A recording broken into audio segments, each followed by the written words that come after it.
Hey guys, practice bow build part 2, philosophy on point.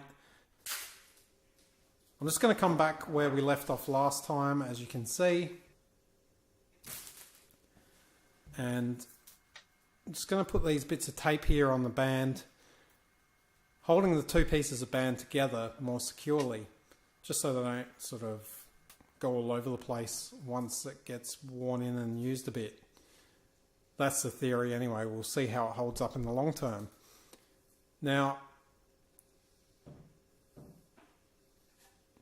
I just need to attach this piece of D Loop material.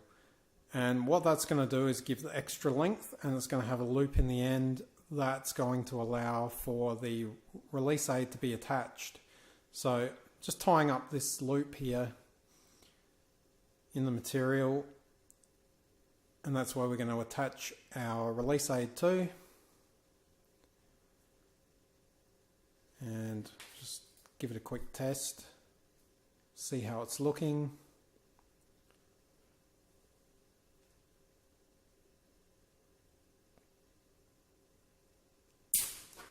And it fires nicely.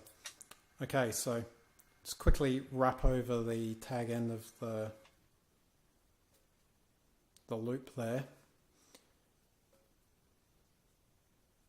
That's just going to keep that tag end out of the way. It's not necessary, I just decided to do it.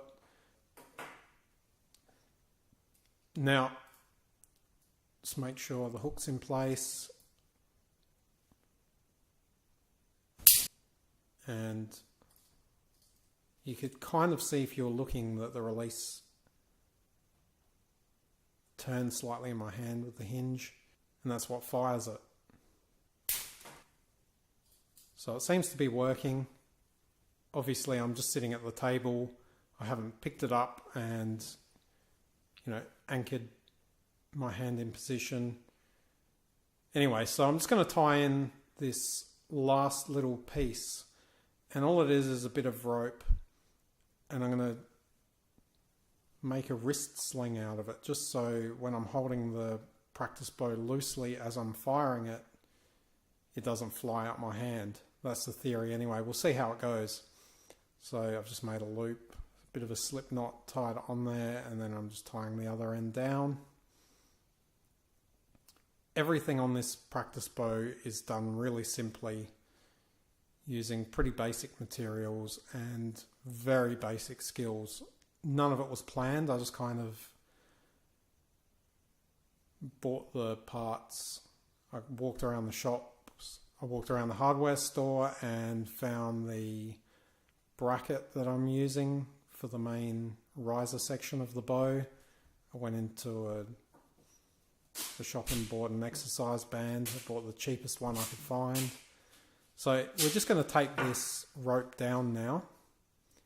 And that's pretty much the final step. Ready for testing. So hook the release onto the D loop like that. You can't really draw back in the proper sense, but you can anchor, and you can have quite a bit of tension or not much tension, depends what suits you. And fire off a shot like that. Again, as you can see, I'm putting some tension on the D loop material, the string, as I'm drawing back, just so the hook doesn't fall off of the D loop, or the other way around, the D loop doesn't fall off of the hook.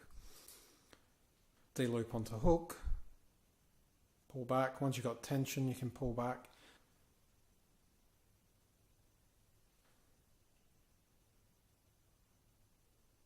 And fire it off.